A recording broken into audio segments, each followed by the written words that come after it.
안녕하세요. 한 주도 행복하게 잘 지내셨나요? 오늘은 고린도전서 1장 18절에서 21절의 말씀을 가지고 도를 아십니까? 라는 제목으로 하나님의 말씀을 전하겠습니다. 예전에 길을 가다 보면 2인 1조의 사람들이 접근하여 인상이 참 좋으시네요. 정말 복 받으실 얼굴이에요. 조상을 믿으시나라고 말을 걸면서 도를 아십니까? 라고 접근해 온 사람들이 있었습니다. 이들은 주로 조상에게 자신들이 제사를 대신 드리겠다고 하면서 악착같이 달라붙어 돈을 요구합니다. 사람들 가운데는 도를 아십니까의 대순 진리의 사람들이 기독교인이라고 착각하는 경우가 많습니다. 그리하여 이 도인들의 행동을 보고 우리 기독교를 비방합니다. 길거리를 지나다닐 때 이 도인들의 도를 넘는 집요함 때문에 많은 사람들이 힘들었습니다.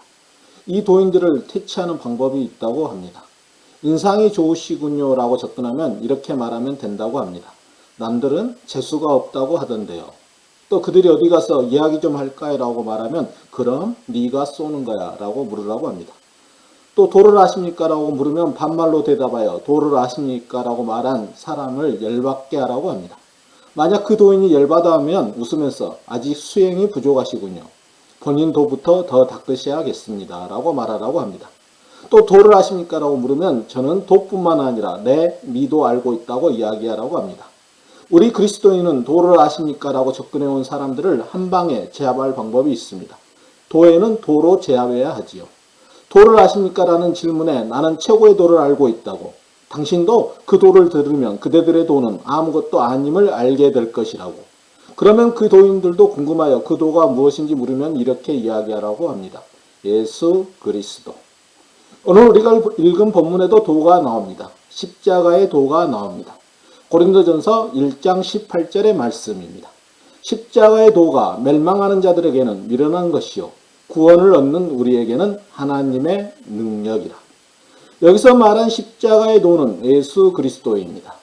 십자가의 도는 우리를 구원하시기 위한 하나님의 구원 행위에 대한 사랑의 소식입니다.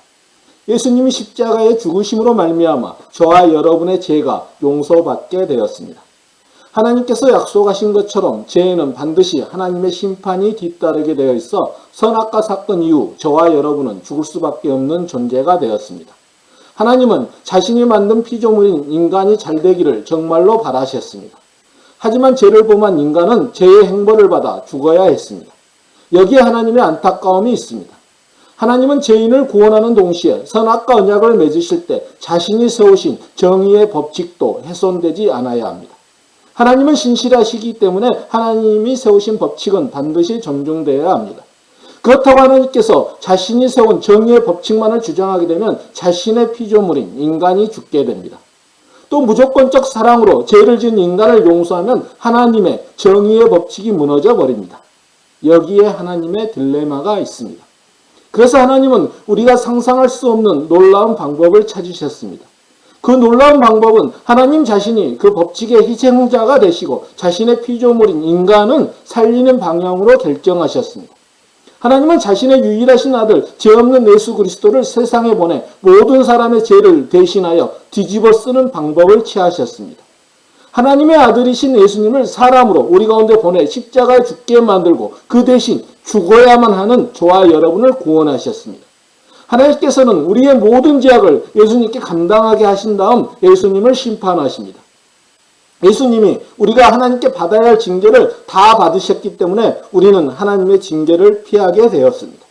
예수님의 십자가의 도로 인해 저와 여러분은 다시 하나님과 화해가 되어 이제 하나님 앞에 자유롭게 나아갈 수 있습니다. 무슨 죄를 지었다고 하더라도 예수님 앞에 나올 수 있습니다. 아무리 나쁜 사람일지라도 예수님께 나올 수 있습니다. 왜냐하면 예수님이 그 모든 죄를 다 지시고 그 모든 죄에 해당하는 벌을 대신 받으셨기 때문입니다. 이렇게 십자가의 도 앞에서 용서받지 못한 죄는 없습니다. 예수님이 겪으신 십자가의 죽음은 어떤 죄도 용서할 수 있는 힘이 있습니다. 예수님의 십자가의 사랑과 능력이 그 어떤 죄값보다 훨씬 더 크기 때문입니다. 이처럼 십자가의 도를 받아들인 사람들에게 십자가는 놀라운 능력을 갖고 있습니다. 20세기의 가장 유명한 신학자 가운데 한 분이신 칼 바르트 목사는 십자가를 볼 때마다 자신은 두 가지를 깨닫는다고 이야기합니다. 첫째는 십자가를 볼 때마다 자신의 값을 발견한다는 것입니다. 나의 값이 얼마나 크면 하나님은 자신의 아들 예수를 죽이시면서까지 나를 구원하려고 했을까? 그렇게 십자가를 볼 때마다 하나님에 대한 감사함이 넘친다고 이야기했습니다. 둘째는 십자가를 볼 때마다 자신의 죄를 깨닫는다고 이야기합니다. 나의 죄가 얼마나 크면 하나님께서 저 십자가에서 자신의 아들을 못 박아 죽이면서까지 나의 죄를 사하려고 했을까 하는 죄송한 마음이 든다는 것입니다.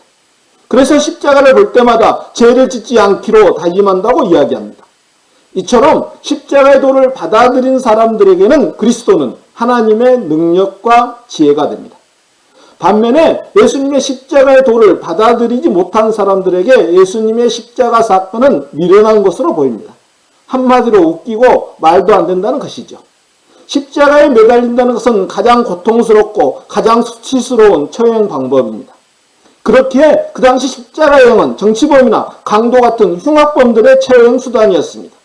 이런 십자가에서 처형당한 예수님의 죽음을 통해 인간이 하나님께 구원받는다는 말은 말도 안 되는 어리석은 소리로 들릴 수밖에 없습니다. 그들에게 있어서 십자가상에서 처참하게 죽어간 예수는 자신의 목숨조차 부지하지 못한 보잘것없는 인간일 뿐이었습니다. 그래서 그들에게 십자가의 도는 미련한 것으로 여겨졌습니다. 오히려 예수님이 그들에게 권능을 보이시면서 슈퍼 갑질을 해댔다면 예수님을 믿었을 수도 있었을 것입니다.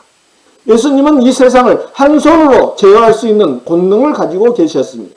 그래야 이 세상 모든 사람들에게 자신을 믿으라고 권세를 행사해서 믿게 했다면 모든 사람들이 예수님을 믿었을 것입니다. 하지만 우리 예수님은 힘과 권세를 사용하지 않으시고 자신의 생명을 전 인류를 위한 희생의 제물로 드려진 십자가의 방법을 택하셨습니다. 십자가의 도는 예수님 자신이 희생되시고 사람들을 구원하는 방식입니다. 그렇게 믿지 않는 사람들에게 십자가의 도는 미련하고 수치스러울 만큼 연약해 보입니다. 오직 십자가의 도를 받아들인 사람들만이 하나님을 알게 되어 구원을 얻을 수 있게 되었습니다. 왜 그렇습니까? 십자가의 도가 아닌 인간의 지혜로는 구원에 이를 수 없게 되었기 때문입니다. 고린도전서 1장 19절에서부터 21절까지의 말씀입니다.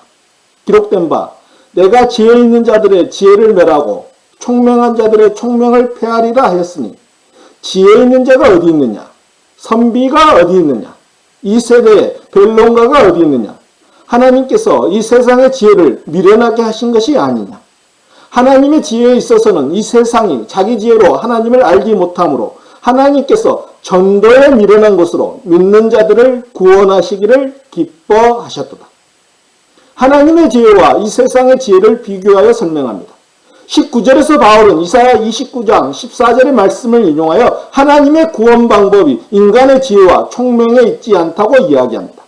여기서 말한 지혜는 세상의 지혜입니다. 세상의 지혜는 하나님을 고려하지 않는 인본주의적 지혜입니다. 여기서 말한 총명도 지혜와 비슷한 말로 하나님을 거부하여 멸망과 재난을 초래하는 총명입니다. 이런 인간의 지혜와 총명은 언제든지 폐할 수 있기 때문에 구원에 아무런 도움을 주지 못한다고 바울 사도는 이야기합니다. 아무리 뛰어난 지혜를 가지고 있는 사람일지라도 하나님을 알 수 있는 지혜가 없습니다. 여기서 말한 지혜 있는 자는 헬라 철학자들을 가리킵니다. 선비는 조선시대에 갓쓰고 계신 분들이 아니라 유대의 서기관들을 의미합니다. 변론가는 변론과 질문을 즐기던 농객들입니다. 이러한 사람들이 어디 있느냐? 3번이나 수사 의문문을 반복 사용하여 하나님에 대하여 알 수 있는 지혜를 가지고 있는 사람은 아무도 없다는 것을 강조합니다. 하나님께서 이 세상의 지혜를 미련하게 하셨기 때문에 아무리 뛰어난 지혜를 가지고 있는 사람도 하나님을 알 수 없다고 바울 선생은 우리에게 알려줍니다. 본래 하나님께서 세상을 창조하실 때 창조 세계는 하나님의 지혜로 가득 차 있었습니다. 그렇게 인간은 창조물을 보고 하나님을 인식할 수 있었습니다. 하지만 인간은 타락한 이후 하나님을 창조주로 인정하지 않게 됩니다. 그래야 하나님께서 인간의 오만한 지혜와 총명을 물리치셨습니다. 그렇게 이제 인간의 지혜와 총명으로는 하나님을 알지 못하게 되었습니다. 이 사실을 21절 중간에서 우리에게 알려주죠. 이 세상이 자기 지혜로 하나님을 알지 못한다. 이제 사람들의 지혜로는 하나님을 알 수 없게 되었습니다. 그렇기에 이제 하나님은 사람들에게 어떤 방법으로 자신을 알리십니까? 전도의 방법으로 자신을 알게 하여 자신을 믿게 만들어 구원하십니다. 20절 중간 이하에 보면 하나님께서 전도에 미련한 것으로 믿는 자들을 구원하시기를 기뻐하셨도다. 전도가 무엇입니까? 도를 전하는 것이죠. 십자가의 도를 전하는 것입니다. 그런데 왜 전도가 미련합니까? 앞에서 말씀드린 것처럼 하나님께서 사람을 구원하시는 방법이 사람들 눈에는 말이 안 되는 것으로 보이기 때문입니다. 하나님의 아들이 인간이 되어 성육신하셨다고 합니다. 이성적으로 납득이 되지 않지요. 논리적으로도 말이 되지 않지요. 이분이 십자가에서 우리 죄를 대신 지고 죽으셨기 때문에 이제 이분의 은혜를 믿고 의지하면 구원을 얻는다고 이야기합니다. 앞에서 말씀드린 것처럼 이런 십자가의 도를 세상 사람들의 지혜로는 도무지 이해가 되지 않습니다. 그렇게 바울도 오늘 본문에서 전도가 미련한 것이라고 평가합니다. 여러분은 어떻습니까? 전도가 미련한 것으로 보입니까? 지금 저와 여러분은 내가 누군가에 전도한다고 그가 받아들이겠어? 내가 전한 말로 그가 복음을 받아들여 예수님을 믿을 수 있을까 하고 의심이 된다면 이미 저와 여러분도 전도를 미련한 것으로 보는 것입니다. 우리는 단지 전하기만 하면 됩니다. 그 사람이 받아들이고 안 받아들이고는 내 책임이 아닙니다. 그 사람의 구원은 주님이 하실 일이기에 우리는 믿음으로 애를 갖춰 최선을 다해 십자가의 도를 전하면 됩니다. 예수님은 2000년 전에 모든 사람을 위해 십자가를 지셨습니다. 어떤 일부만의 사람을 위해 십자가를 지신 것이 아닙니다. 모든 사람을 다 구원하기 위해 십자가를 지셨습니다. 예수님의 십자가는 모든 사람을 살리고도 남을 만한 사랑과 능력을 가지고 있습니다. 하나님은 내가 생각하는 얄미운 사람도 구원을 받아 하나님의 자녀가 되기를 원하십니다. 그렇게 우리는 보다 많은 사람들이 예수님을 믿고 구원을 받을 수 있도록 십자가의 도를 전해야 합니다. 오늘은 종료주일이자 고난주간의 첫날입니다. 고난주간에 그리스도인들은 하나님과 예수님의 사랑을 가장 잘 보여주는 십자가에 대해 많이 생각하면서 지냅니다. 저와 여러분도 이번 고난주간에 부족한 우리를 위해 십자가의 사랑과 은혜를 보이신 예수님에 대해 고마움을 많이 묵상하는 시간들로 채워졌으면 좋겠습니다. 그리고 이 고마우신 예수님을 아직도 모르고 살아가는 사람들에게 십자가의 도를 전하는 시간이 되었으면 좋겠습니다. 앞에서 말씀드린 대순 진리교의 사람들은 헛된 도를 전하기 위해서 열심을 내고 있는데 진정한 도인, 참 도인 예수 그리스도를 저와 여러분이 전하지 않고 뒷짐만 지고 있어서야 되겠습니까? 하나님께서는 저와 여러분이 하나님의 능력인 십자가의 도를 알아 십자가의 도를 전하는 삶을 살기를 바라십니다. 기도하시겠습니다. 하나님 아버지, 우리 평생의 삶이 십자가의 도를 잘 깨달아 십자가의 도만 전하는 사람들이 되게 하시옵소서. 예수님 이름으로 기도하옵나이다. 아멘. 한 주도 주님 안에서 승리하시길 바랍니다. 감사합니다.